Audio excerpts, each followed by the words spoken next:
Mirëmbrëma për gjithë të nderuar shikues, mirë se erdhët në edicionin qendror informativ. Do t'jeni shoqërinë time të kolegut Edvin Peçi. Mirëmbrëma Edvin. Mirëmbrëma Senada, së bashku me kolegen Senada ja u njohim fillimisht me zhvillimet kryesore të ditës. Konferenca e donatorëve i ka kaluar pritshmërisht me shumën e mbledhur për Shqipërinë. Rreth 100 vende pjesëmarrëse kanë dhuruar 1 miliard 150 mijë euro për procesin e rindërtimit pas dëmtimeve të shkaktuara nga tërmeti 26 nëntorit. Bëhet fjalë për kontribute në grante, investime në projekte konkrete dhe kredi. Mbetet pa fjalë kryeministri Edi Rama nuk i ka fshehur emocionet teksa citon Biblën dhe Kuranin. Presidenti Meta tha sot se ka fakte të reja që sipas tij tregojnë veprimtarinë kriminale të Ardian Dvoranit në krye të Këshillit të Emërimeve në Drejtësi dhe kërkoi që ai të mos qëndrojë më në detyrë. Meta i cilësoi grushtetin ndryshimet e fundit ligjore, por siguroi se nuk do të tërhiqet deri në korrik të vitit 2022. Inspektori i lartë i drejtësisë nisi procedurat për verifikimin e vendimeve për lirimet me kusht gjatë 3 viteve të fundit. Inspektori Artur Metani u kërkon të gjitha gjykatave e prokurorëve t'i vënë në dispozicion brenda 2 javësh dosje gjyqësore dhe praktikat që lidhen me lirimet me kusht. Në vend të shpenzimeve për kërkime shkencore dhe doktorime në Universitetin e Tiranës shpenzohen miliona lek për udhëtimet jashtë vendit. News24 ka siguruar relacionin që administratori dërgon Senatit, ku i kërkon që për vitin 2020 të miratoj 75 milion lek për bileta avioni. Të dhënat e Institutit të Shëndetit Publik për javën e 6 të vitit flasin për 23.000 vizita mjekësore të dyshuara me grip. Shifra dëshmon për një përhapje më të gjerë të gripit sesa në sezonin e 2016-2017 me 21.000 vizita që çojnë në mbylljen e institucioneve arsimore në vend. Furgoni i drejtorisë së burgjeve të Tiranës u aksidentua sot në mëngjes në aksin rrugor Tepelen Mallakastër. Pasi u përplas me një autovetur, furgoni ku ndodheshin 2 të dënuar ka përfunduar brenda një dyqani të vogël byrektoreje, përpasoj u lëndua një punonjës policie. OFL u dërgon vëllezërve Altin dhe Mikel Çuçaj nga Vlora kërkesën për vetdeklarim të pasurisë. Mbi 2 vëllezërit rëndon një vendim i gjykatës së Torinos në Itali për trafikim të lëndëve narkotike. Naftëtarët e Ballçit ju bashkohen në grevën e urisë punonjësve të uzinës të Poçemit. Ata e morën këtë vendim pas dështimit të bisedimeve me administratorin për pagat e papaguara. Qytetarët amerikanë të cilët ndodheshin në anijen ku ishin konstatuar raste të koronavirusit të ri janë dërguar tashmë në Shtetet e Bashkuara dhe do të qëndrojnë 14 ditë në karantinë. Në Kinë numri të vdekurve ka shkuar në 1700.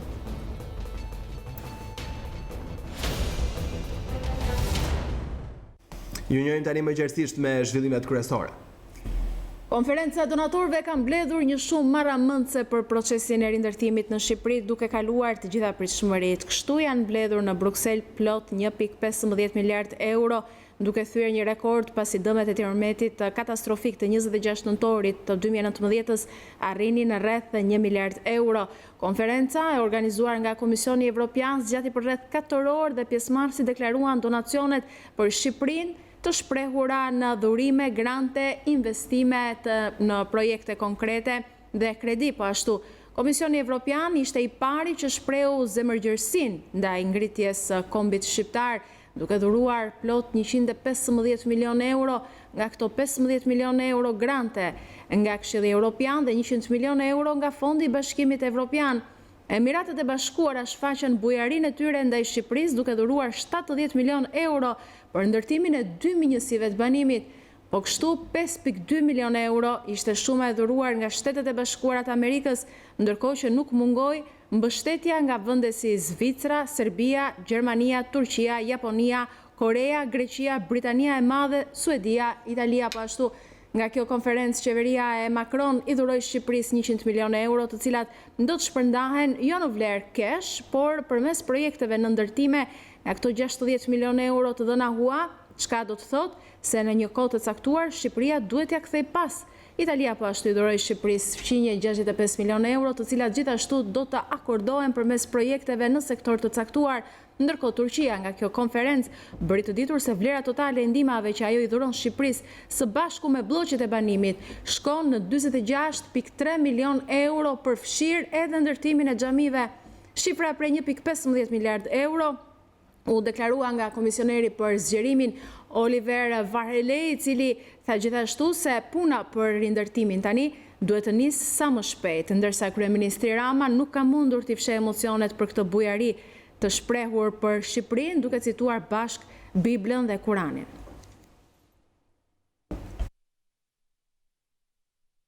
Kemi dëshmuar kuraj e solidariteti jashtëzakonshëm me Shqipërinë sot. Kemi mbledhur forca dhe jam shumë krenar të deklaroj se kemi arritur të mbledhim për të ndihmuar Shqipërinë për të rrimë këmbur nga tërmetje për të rindërtuar veten 1.15 miliard euro sot. Kështu që falenderit shumë. Ky është një mesazh mjaft i fortë për popullin shqiptar për të ditur se sa shumë e kemi për zemër atë. Kryeministri shpresoi që me këtë do të keni mundësi që të nisni të vini gjërat në lëvizje, të nisni zbatimin shumë shpejt, e që të mund të ndryshoni kushtet në terren. Kjo është përtej imagjinatës më të shfrenuar. Nuk di çfarë të them. Por më lejoni që të jem mistik, se në ç'më mënyrë tjetër mund të shpjegoj të gjithë këtë. Më lini të citoj diçka nga Bibla, Korintët, ku thuhet: For in one spirit we were all baptized. Sepse në një frym u pagzuam në një trup, e të gjithë pim nga njëjta frymë e shpirt. Nëse një pjesëtar vuan, të gjithë vuajnë së bashku. Nëse një pjesëtar nderohet, të gjithë gëzojnë së bashku. Unë jam i nderuar, shpresoj fort që ju të gëzoni të gjithë së bashku për mua e për Shqipërinë. And citing the Bible, e ndërsa citoj Biblën, leading a country which makes of its religious fraternity udhëheq një vend i cili e ka vllazërinë fetare, siç edhe Papa Francesco e ka pagzuar, nuk mund të largohem pa e përmbyllur me Kuranin. And I don't find another most beautiful example. A nuk gjej dot shembull më të bukur se sa ky që ndodhi sot, për të përdorur këtë citim nga Kurani. Njerëzimi është një komb i vetëm. Faleminderit shumë.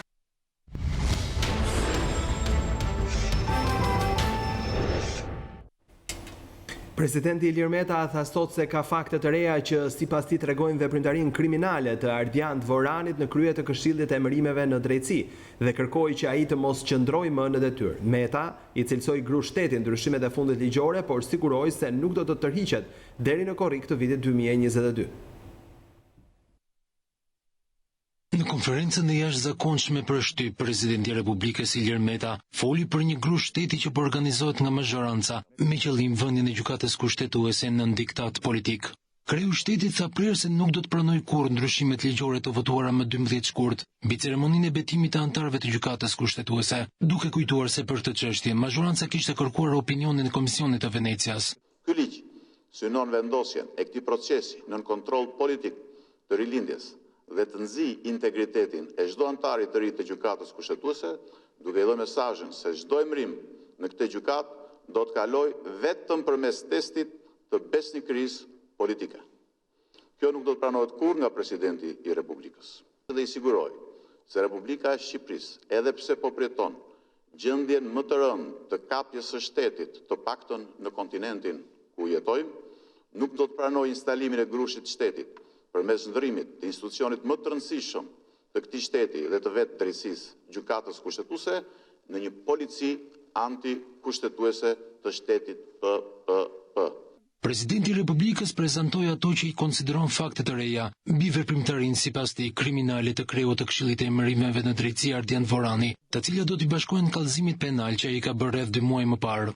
Të kallëzohet Ardian Vorani duhet të ndalohet menjëherë veprimtaria organizuar kriminale, për vonimin e procesit plotësimit të kësaj gjykate, me qëllim që vendin e fundit vakant në të t'ia ruaj vetes.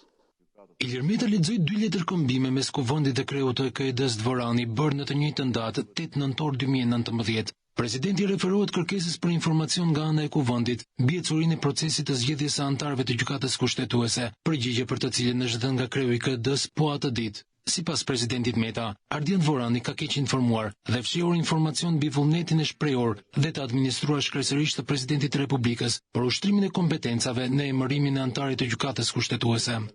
Me kë bashkëpunoj apo kush e urdhëroi që të përgatiste, nënshkruante dhe përcillte në një kohë rekord brenda pak orësh një përgjigje në shkelje të rëndë, jo vetëm të kushtetuesës dhe të ligjit, por dhe të çdo të drejte dhe detyrimi nën përgjegjësinë e tij vetjake dhe të diktatit politik. Nëpërmjet këtij komunikimi shkresor, i kallëzuari Ardian Dvorani, pasi kompetencë të shprehur në kushtetut apo ligj, dhe duke mashtruar opinionin vendas dhe atë ndërkombëtar, ka shtrëmbëruar fakte dhe ka abuzuar me detyrën me qëllim të qartë që në bashkëpunim me kuvendin t'i rëmbenin presidentit të Republikës kompetencën për emërimin e anëtarit të gjykatës kushtetuese që sipas kushtetutës i takonte presidentit.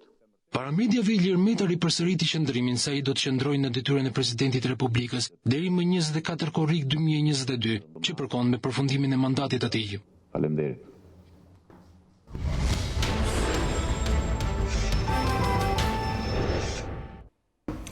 Në vend të shpenzimeve për kërkime shkencore dhe doktorime, në Universitetin e Tiranës shpenzohen miliona lek për udhëtimet jashtë vendit. News24 ka siguruar relacionin që administratori dërgon Senatit, ku i kërkon që për vitin 2020 të miratoj 75 milion lek për bilet avioni. Universiteti i Tiranës mbi 3 fishon buxhetin për bileta avioni për udhëtime jashtë vendit të rektoratit dhe 7 dekanëve për vitin 2020. Në dokumentin që News24 ka siguruar, administratori i Universitetit të Tiranës, Shkurt Dafa, parashikon për vitin 2020 mbi 75 milion lek të vjetra shpenzime vetëm për bileta avioni. Në relacionin që administratori i paraqet kreut të Senatit të Universitetit të Tiranës, zbardhe dhe fondin që universiteti shpenzoi për gjatë 2019-s. Sipas këtij dokumenti, në vitin 2019, fondi për shpenzimet për bileta avioni ka shifrën e 21 milion lekëve të vjetra, fonde këto që janë shpenzuar edhe pse universiteti nuk ka pedagog të huaj apo pedagog shqiptar që financohen për të dhënë mësime jashtë vendit. Në listën e shpenzimeve sipas fakulteteve për 2019-ën, më së shumti evidentohet Fakulteti i Shkencave të Natyrës, i cili ka vlerën e 13 milion lekë të vjetra shpenzime, shumë kjo që për 2020-ën shkon thuajse 2 fish, 23 milion lek. Administratori i Universitetit të Tiranës kërkon të marrë miratimin e Senatit të Tiranës për fondin prej 75 milion lek të vjetra, pa shpjeguar se cilat janë arsyet që krahasuar me një vit më parë, ky buxhet mbi 3 fishohet. Vlen për të theksuar se këto fonde biletash për udhëtime nuk përdoren për bashkëpunimet që mund të krijohen për të çuar në një tjetër stad kërkimin shkencor në këtë universitet, i cili në vite lë për të dëshiruar dhe nuk parashikohen as për përdorim për studime doktorale. Gjithsesi, Senati i Universitetit të Tiranës ende nuk ka miratuar këtë shumë parash të konsiderueshme. Universiteti i Tiranës shpesh ka qenë në akuza edhe vitin e shkuar nga studentët për shpenzime të larta për kompani sigurimi të ruajtjes së objekteve dhe blerjeve të makinave për zyrtarët e këtij institucioni. Universiteti i Tiranës prej disa vitesh ndodhet thuajse në kolaps pas përplasjes së një pjese të dekanëve me rektorin Mynir Koni, ndërsa Ministria e Arsimit kërkoi shkarkimin e tij për një sër shkeljesh, kërkesë kjo që u refuzua nga presidenti Ilir Meta. Instituti i Shëndetit Publik njofton se janë mbi 23.000 vizita mjekësore të dyshuara me grip në javën e 6 të vitit, nga 25.000 vizita që ishte rekordi i një jave më parë. Por të dhënat e buletinit të fundit të gripit të publikuara me 10 ditë vonesë në faqen zyrtare të institucionit dëshmojnë se gripi i stivjetshëm ka një përhapje më të gjerë se epidemia e gripit në sezonin 2016-2017 me 21.000 vizita në javë që çoi aso kohë në mbylljen e shkollave, kopshteve dhe çerdheve për disa ditë. Kush mendon se sezoni gripal është në ikje, gabohet. Mjafton të pyesësh fëmijët në shkolla dhe ata të thonë se në çdo klasë ka mungesa të konsiderueshme që shkojnë nga 3 deri në 10 fëmijë të dyshuar me grip. 3-4 mungesa. Ka pasur mungesa gjatë gjithë kohës. Ka patur 7 mungesa, 6, 3, 2. Në një moment të saktuar mund të ketë pasur 15. Aktualisht sa veta mungojnë në klasën tënde? Diku të 6-7 veta. Më së shumti 8 veta ose 7 veta, 6 veta. Sot kishte 2 mungesa dhe njëra ishte shtruar në spital. Fëmijët tregojnë se brenda klasës pakush ka mbetur imun nga gripi i si vjetshëm, që në rastin më të mirë i ka mbajtur larg shkollës 2 deri në 3 ditë. Sa ditë mungove? Diku të 2-3. Rreth një javë. Sa ditë mungove? 3 ditë. 2 ditë. Diku të 2-3 ditë. 3 ose 4 ditë. Mund të themi që gjithë klasa e ka kaluar gripin? Po, mund të themi se e ka kaluar. Mund të ketë ndonjë, po së pakti do. Fatmirësisht nuk është se ka munguar sepse nuk më ka zënë ndonjë grip. Ndërkohë, sipas Institutit të Shëndetit Publik, incidenca në javën e 6 të vitit 2020 ka psuar një rënje të lehtë krahasuar me javën e 5, ku sipas të dhënave të marra nga sistemi alert i survejancës Sentinel, Shqipëria ishte në krye të listës së vendeve me intensitet shumë të lartë të gripit, njësoj si Greqia, Zvicra dhe Luksemburgu. Referuar të dhënave të veti i SHP-s, marrë nga buletini i gripit, piku i gripit sezonal të këtij viti që përkon me datën 2 shkurt 2020, me mbi 25.000 vizita në javë, është më i lartë dhe se epidemia gripale e shpallur në 3 janar 2017, me afër 21.000 vizita në javë. Por pavarësisht këtij fakti, Ministria e Shëndetësisë nuk e pa të arsyeshme këtë vit të shpallë situatën epidemike dhe as të mbyll shkollat si para 3 vitesh. Krejtëndryshe vepruan autoritetet homologe greke që për të njëjtën situatë shpallën epidemin gripale në fund të muajit janar, çka u pasua me mbylljen e një numri të konsiderueshëm shkollash në zonat më të prekura nga gripi.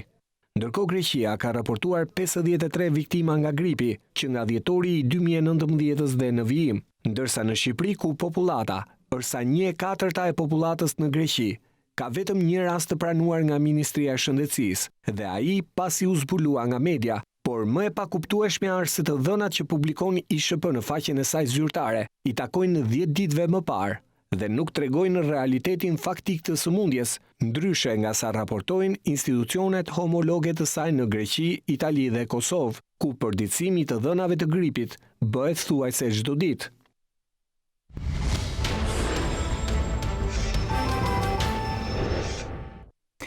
Ashtu si që paralajmëroi inspektori i lartë i drejtësisë, nisi procedurat për verifikimin e vendimeve për lirimet me kusht gjatë 3 viteve të fundit. Inspektori Artur Metani u kërkon të gjitha gjykatave dhe prokurorive t'i vënë në dispozicion brenda 2 javësh dosje gjyqësore dhe praktikat që kanë të bëjnë me lirimet me kusht. Vendime gjyqësore për lirimin me kusht të bozëve të krimit të firmosura për gjatë 3 viteve të fundit do të kalojnë në filtrin e inspektorit të lartë të drejtësisë. Përmes një shkrese që mban datën 11 shkurt 2020, Artur Metani ju kërkon gjykatave e prokurorive t'i vënë në dispozicion të gjitha dosje gjyqësore që kanë të bëjnë me lirimet me kusht, referuar shkresës së siguruar nga News24, inspektori i lartë i drejtësisë ju lë afat 2 javë institucioneve që t'i vënë në dispozicion dokumentacionin e kërkuar. Në kuadër të inspektimit të nisur, kërkojmë nga ana juaj që brenda 2 javëve, nga marrja e njoftimit të dërgohet pranë Inspektoriatit të Lartë të Drejtësisë dokumentacioni me dhënat e mëposhtme. Dokumentacionin që pasqyron procedurën e caktimit të prokurorit për secilën kërkesë lirimi me kusht, qëndrimi i mbajtur në seancë nga organi i akuzës, si dhe ankimet e ushtruara nga zyrat e prokurorive, ndaj vendimeve për të cilat gjykatat e shkallës së parë dhe apelit kanë disponuar mbi kërkesat e paraqitura nga ana e të dënuarve. Urdhri i ekzekutimit të vendimit penal të lirimit me kusht të dënuarit, si dhe dokumentacioni plot që shoqëron urdhrin përkatës, të nxjerr nga prokurori. Pasi të shqyrtoj të gjitha dosjet, inspektori i lartë i drejtësisë do të vlerësojë nëse do të çel proces disiplinor ndaj gjyqtarëve apo prokurorëve të çështjeve në fjalë. Burimet thonë se inspektimi do të zgjasë jo pak në kohë përderisa bëhet fjalë për një numër të madh vendimesh që kanë shkaktuar jo pak zhurmë në opinionin publik. Kohët e fundit gjykatat e rretheve kanë liruar me kusht të dënuar për vrasje apo drejtues të bandave kriminale. News24 ka siguruar filmimet e kamerave të sigurisë të argjendarisë që u grabit në Elbasan. Në video duket një person që në nënkërcënimin e armës mori në dyqan një sasi bijuterish.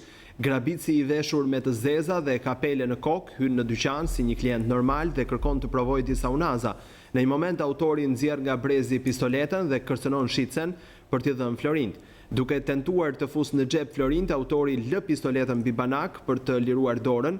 Duke përfituar nga momenti i shpërqendrimit të grabicit, shitësia ka marrë guximin duke rrëmbyer pistoletën e duke vrapuar jashtë argjendarisë. Autori që u identifikua nga policia si Astrid Thaçi mundi të largohej nga vendi i ngjarjes, por u arrestua një ditë më vonë nga policia e Tiranës në zonën e kombinatit.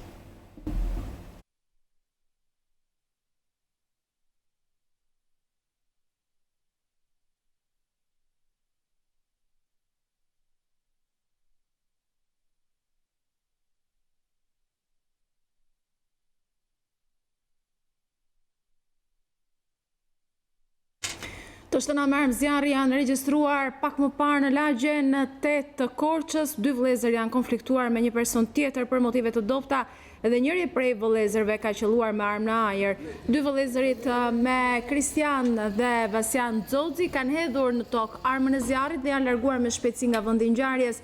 Shtetësia e B, me të cilin u konfliktuan 2 vëllezërit, u shoqëruan në komisariat dhe kanë deklaruar se sherri nisi pasi ai u kishte thënë 2 vëllezërve që të mos esnin me shpejtësi të lartë në rrugën pasi kishte familje. E B ka qenë me bashkëshorte në momentin që 2 vëllezërit kanë shëtën me armë. Forcat shumëta të policisë janë vënë në ndjekje të 2 autorëve të dyshuar të ngjarjes dhe po punojnë për kapjen e tyre.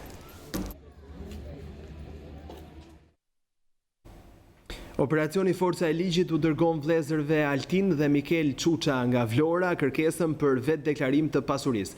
Mbi 2 vëllezërit rëndon një vendim i gjykatës të Torinos në Itali për trafikim të lëndëve narkotike. Operacioni Forca e Ligjit këtë të hënë u zhvendos në Vlorë ku u kërkoi të deklarojnë pasurinë si dhe justifikimin nëse e kanë me burime të lishme vëllezërve Altin dhe Mikel Çuçaj, të dy të dënuar në Itali për trafik droge. Këta individ, si subjekt i ligjit special, duhet të përgjigjen me shkrim brenda 48 orëve të gjitha pyetjeve të OFL-s, të cilat do t'i dërgohen SPAK-ut për veprime të mëtejshme. OFL bën me dije se formularët e plotësuar nga personat që është kërkuar vetë deklarimi janë dorëzuar në SPAK sipas përcaktimit në aktin normativ numër 1 të datës 31 janar 2020. Vëllezërit janë dënuar nga gjykata e Torinos me 14 vite burg pasi rezultojnë të përfshirë në trafikun e drogës. Mikel Çuça është arrestuar në një operacion të përbashkët mes policisë shqiptare dhe asaj italiane në 2011. Edhe Altini, vëllai i tij, është arrestuar në Itali me të njëjtën akuzë. 2 vëllezërit mësohet se kanë disa pasuri të paluajshme në zonën e radhimës në Vlorë, të cilat duhet t'i justifikojnë, në të kundërt do të sekuestrohen nga SPAK. Furgoni i drejtorisë së burgjeve të Tiranës është aksidentuar mëngjesin e kësaj të hënë në aksin rrugor Tepelen Mallakastër në fshatin Qesarat. Një autovetur i ka prerë rrugën furgonit, duke bërë që ky i fundit të dalë nga rruga dhe të përfundojë brenda një dyqanit vogël byrektoreje. Furgoni i transportonte 2 të burgosur drejt Sarandës dhe nga aksidenti u lënduar lehtë efektivi policisë Julian Verboshi, 32 vjeç. Në byrektoren ku përfundoi furgoni ishin 2 bombulla gazi, një prej të cilave ishte poshtë automjetit, por fatmirësisht nuk shpërtheu. Policia po heton mbi shkaqet e këtij aksidenti.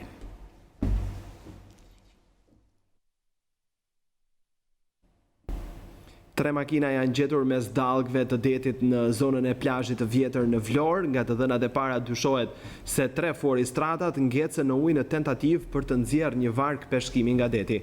Automjetet janë futur një nga një në det për të tërhequr varkën, por kanë ngjecur në ujë. Pas sinjalizimit kanë mbritur në vendin e ngjarjes forcat e policisë kufitare, të cilat sekuestruan varkën e peshkimit për të hetuar dhe zbardhur më tepër detaje për ngjarjen. Policia po heton edhe pistën e ndonjë trafiku të mundshëm të lëndëve narkotike.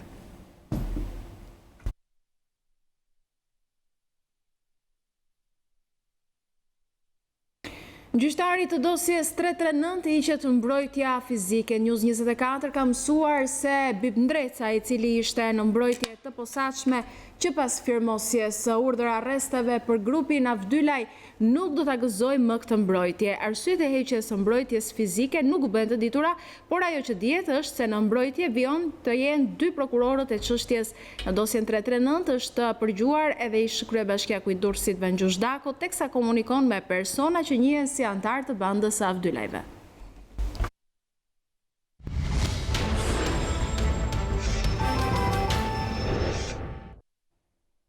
Një vit pas garës për dhënien me koncesion për 20 vjet të termocentralit të Vlorës, Ministria e Infrastrukturës dhe Energjisë ka vendosur anullimin e tenderit. Në buletinin e Agjencisë së Prokurimit Publik, Komisioni i Vlerësimit të Ofertave argumenton se asnjë prej ofertave të paraqitura nuk ka përmbushur kriteret e përcaktuara në dokumentet e tenderit. Ministria e Infrastrukturës dhe Energjisë ka anuluar tenderin për dhënien me 20 vjet me koncesion të termocentralit të Vlorës dhe ndërtimin e tubacionit të gazit nga fieri për në termocentral. Në buletinin e Agjencisë së Prokurimeve Publike, thuhet se asnjë nga ofertat e paraqitura nuk përputhet me kriteret e përcaktuara në dokumentat e tenderit. Burime për News24 bëjnë të ditur se 3 kompani ndërkombëtare kishin shfaqur interes për të shfrytzuar termocentralin në këmbim të rehabilitimit të tij, por asnjëra nga këto kompani nuk ka finalizuar marrjen me 20 vjet me koncesion të termocentralit.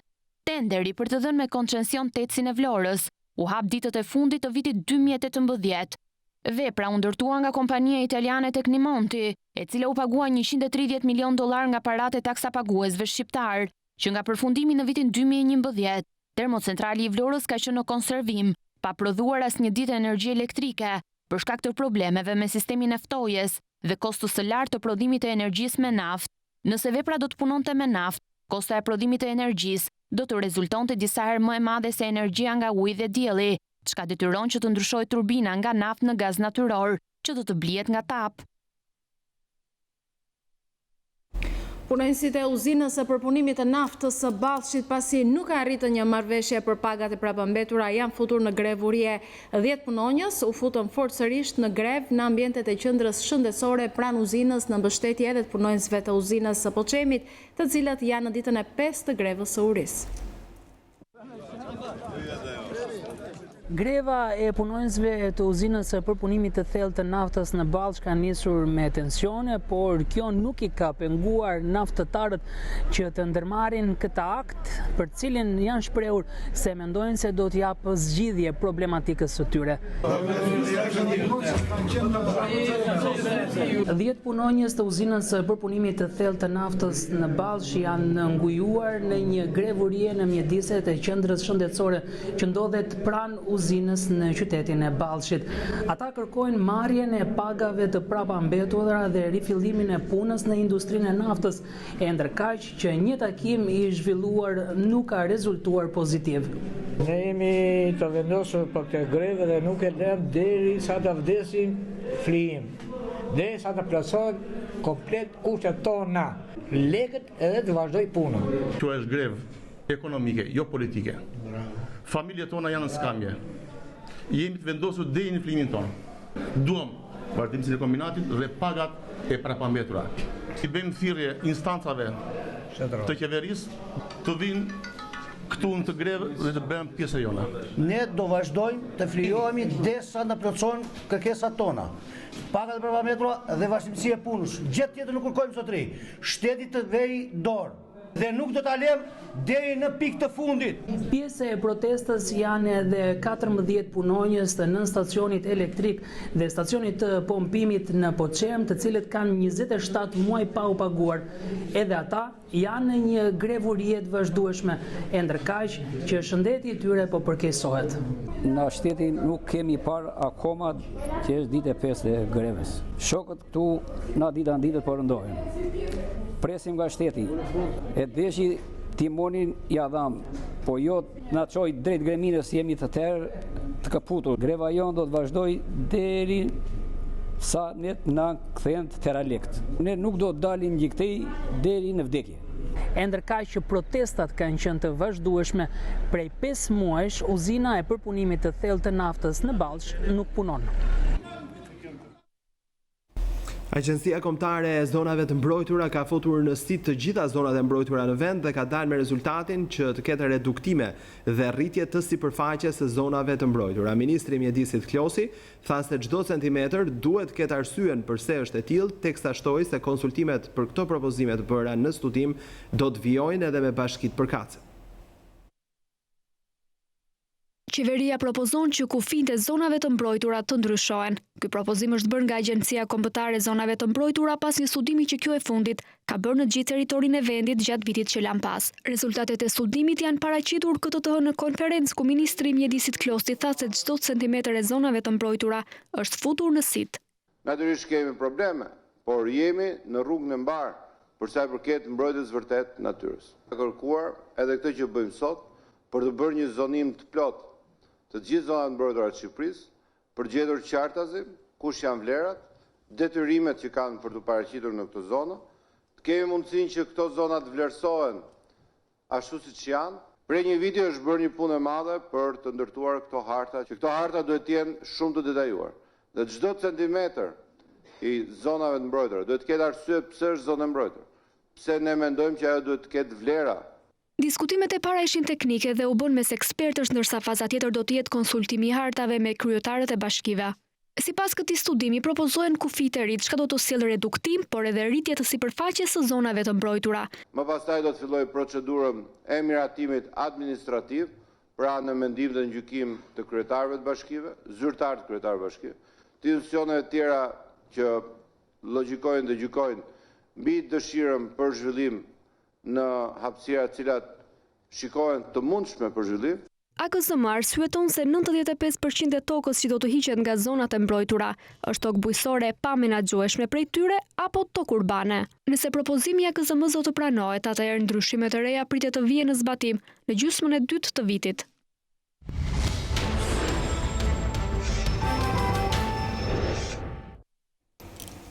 Kosova feston sot 12 vjetorin e pavarësisë. Kryeministri i ri i Kosovës Albin Kurti dhe kryetaria e Kuvendit Vjosa Osmani kanë bërë homazhe në Prekaz ku kanë nderuar Adem Jasharin dhe familjen e tij. Gjithashtu homazhe janë mbajtur edhe tek varri i ish-presidentit Ibrahim Rugova.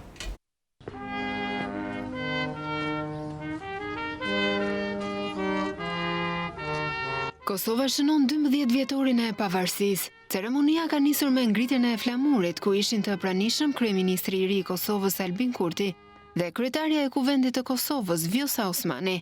Më pas, Kurti dhe Osmani kanë bërë omazhe në Prekaz, që Kurti e cilësoi kryeqytetin e kryengritjes për liri. Erdhëm sot këtu në Prekaz, në këtë kryeqytet të kryengritjes e të qëndresës së popullit ton, për të kujtuar e për të nderuar familjen Jashari, të cilët luftuan dhe u sakrifikuan në një ngjarje të jashtëzakonshme që sot njihet sikur epope e ushtrisë çlirimtare të Kosovës.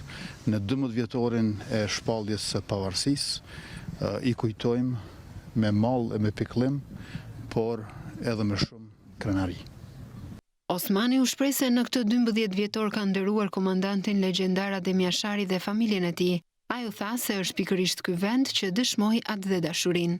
Është pikërisht ky vend që dëshmon atë dhe dashurinë, që është simbol i asaj se si duhet vendi dhe duhet të vazhdoj të jetë udhërrëfyes, dritë udhërrëfyese për punën tonë, për brezat e ardhshëm. Gjithashtu omazhe janë bërë edhe tek varri i ish-presidentit Ibrahim Rugova. Sa kaq, presidenti i Kosovës Hashim Thaçi ka uruar më herët në rrjetin social Facebook 12 vjetorin e pavarësisë.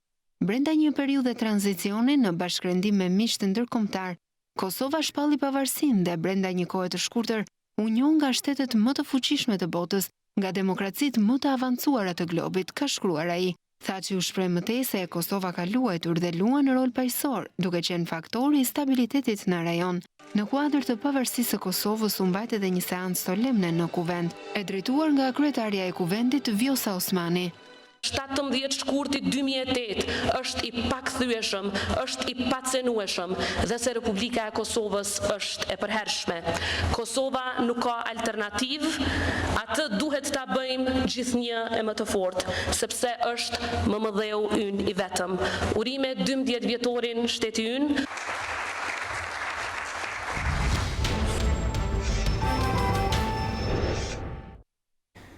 Në kuadër të ditëve të kujtesës, vjen vëllimi i ri fjalorit enciklopedik të viktimave të regjimit komunist, ndërsa për herë të parë për nxënësit vjen historia e persekutimit të shkencëtares së parë shqiptare Sabiha Kasimatit.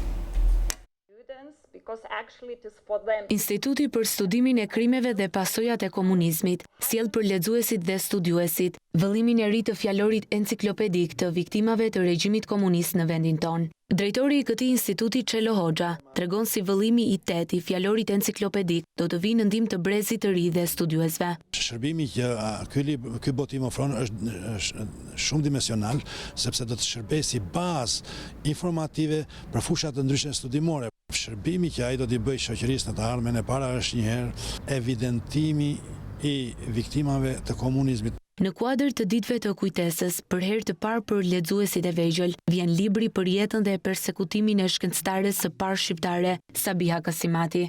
Artistja lituaneze, Lina Itagaki, shpjegoi arsyen pse libri Kundër rrymës erdhi në formatin me skica për lexuesit e vegjël.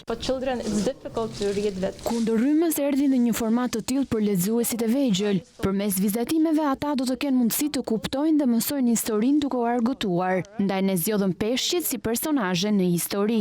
Pjesë e panelit të diskutimit për 2 librat e rinj ishin Çelo Hoxha, Uran Butka dhe autoria lituaneze Viet Mushik. Nxënësit e shkollave dhe pjesëmarrësit i drejtuan panelit pyetje rreth këtyre botimeve.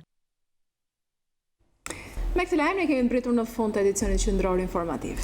Por për t'u informuar në çdo moment të ditës ju mund të klikoni në faqen tonë balkanweb.com duke shfletuar aty online edhe informacionet e gazetës shqiptare ose duke na ndjekur në kohë reale nëpërmjet live streamit. Gjithashtu transmetimet e News 24 mund t'i dëgjoni nëpërmjet valve të radios News 24. Faleminderit që na ndoshët. Vazhdoni të qëndroni me ne vazhdim.